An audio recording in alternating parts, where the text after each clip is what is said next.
Have you ever been playing a song for a while, maybe years even, and you can't remember how or where you learned it? Could have been a tab, online video, a book, a teacher, or you even transcribed it yourself. You know, sometimes we've been playing songs for so long that you forget what is your version and what was the original version. This came to mind when I was thinking about showing this Traveling Wilburys song again on the channel.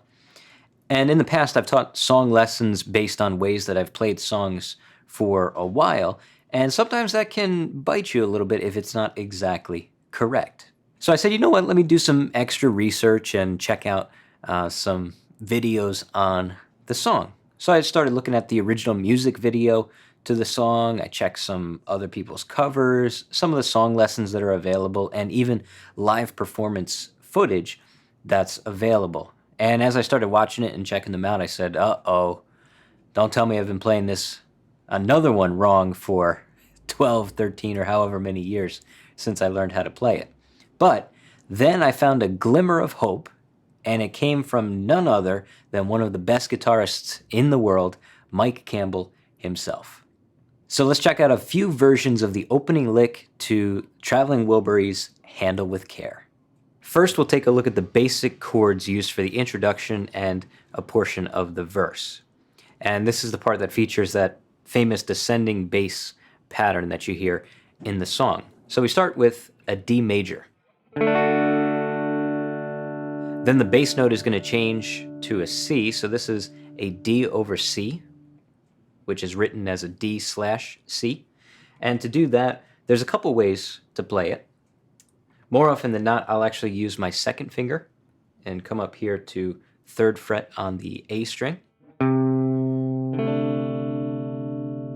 and play that as the bass note while my other 2 fingers from the D chord remain the same.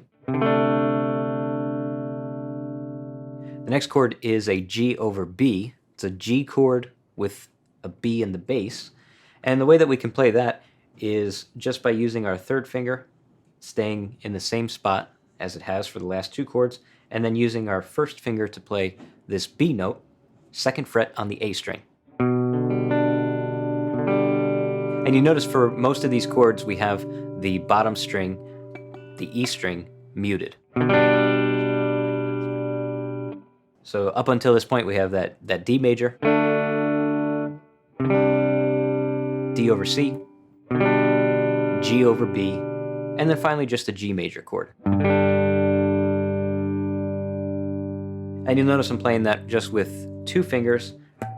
I have the 5th string muted, and then I also have the high E string muted as well. You can add that B note there if you wanted to. Nothing wrong with that. When you watch the music video, you get a good glimpse of both George Harrison and Roy Orbison playing the parts basically that they probably would have when they recorded the song, and you notice that their fingering's just a little bit different than the way I showed you, and it's kind of cool to see them play it. They're both basically playing the same part, except Roy Orbison adds the little walk-up bass part. George Harrison doesn't add that. So they actually play that D over C with their pinky, or their 4th finger, like this. So it's kind of a unique way to play that chord. I've always just used my 2nd finger, but it's kind of cool to see the way that they both play it. For the most part, when you see Jeff Lynne play the song on any live recordings, you'll see the same chords used, but he'll use the fingering that we just looked at before. The D major and then the D over C, using the 2nd finger instead of the pinky. So George Harrison, Roy Orbison use their pinky. Jeff Lynne uses his 2nd finger. Now let me show you the strumming pattern to get a little bit of the rhythm down for this introduction. You already have the chord fingerings. Now we'll just add the rhythm. So what you want to do is, if you're practicing it, just start with straight down, up strokes, back and forth. And you have just this straight rhythm of 8th notes, 1 and 2 and 3 and 4 and. If you were to apply that to the song, here's what it looks like in its basic form. 1, 2, 3, 4.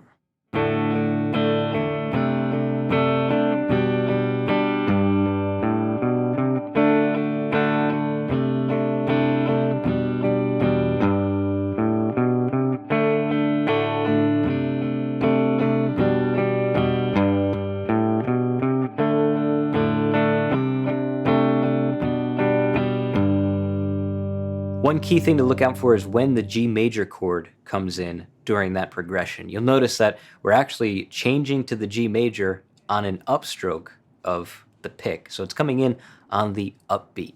If we were to count it out, it looks like this. 1 and 2 and 3 and 4 and 1 and 2 and 3 and 4 and 1 and 2 and 3 and 4 and 1 and 2 and 3 and 4 and 1 and 2 and 3 and 4 and... After you get a little bit of the feel with just those full strums, what you want to be able to do now is just add the focused bass notes to those chords, and you want to let them stand out as you pick the downstroke of the chord. So instead of doing a full strum as the first of the chord, you're actually just going to pick the bass note that you're using in the chord. So for example, if we're going to do the D major, I'm just going to pick the D note and then strum the chord.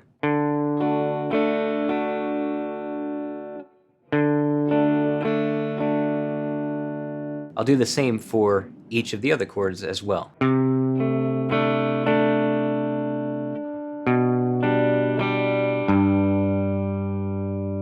And there's the upstroke on that G.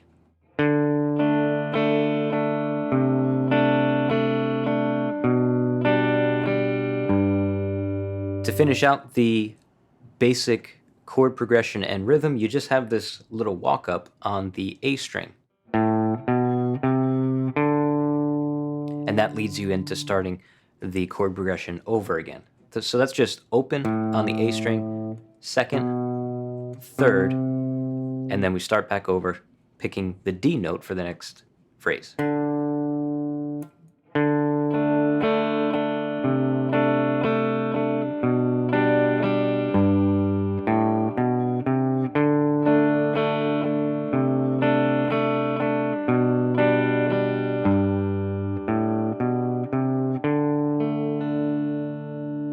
The best thing to do now is to take these principles and apply them in your own playing along with the original recording. That's going to help you get the most out of your feel for the rhythm. So take the fingering, the ideas that we just looked at with the strum pattern, the bass notes, and now practice them along with the recording. The last thing I want to show you is this nice feeling of confirmation that I got from Mike Campbell.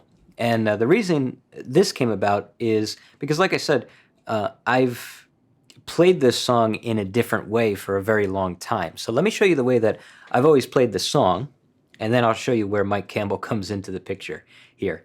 So the difference between what I just showed you and the way that I've always played the song just comes down to one finger. And that's really as simple as it is.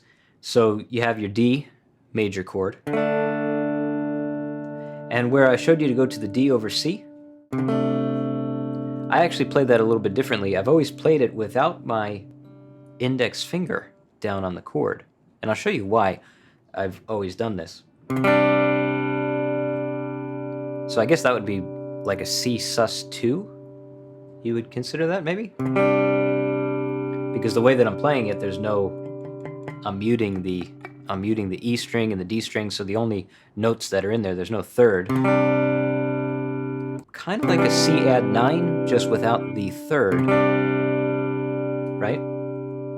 And the reason that I've always played it like this is when I play the song, I like to have like the picking portion for the introduction, and then just kind of do regular strumming when you sing over the song. So the picking pattern that I would always use sounded something like this.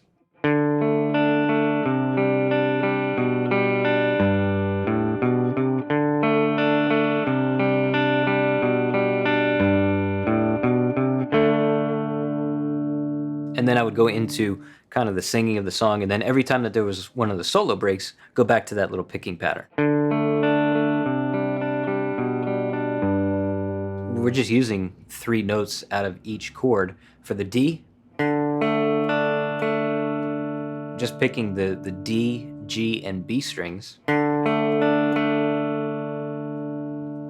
and then plant your second finger down at the 3rd fret of the A string. Use the same picking pattern. on the A, G, and B strings. Same thing for the G over B. And this one, instead of coming back on that picking pattern, you just go. That helps you get that G on the upbeat.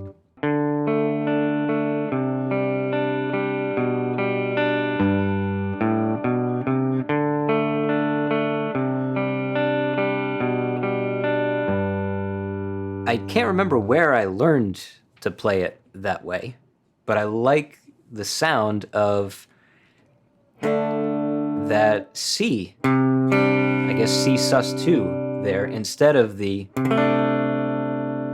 D over C. It's just a little bit different, but I think it sounds great with the picking pattern.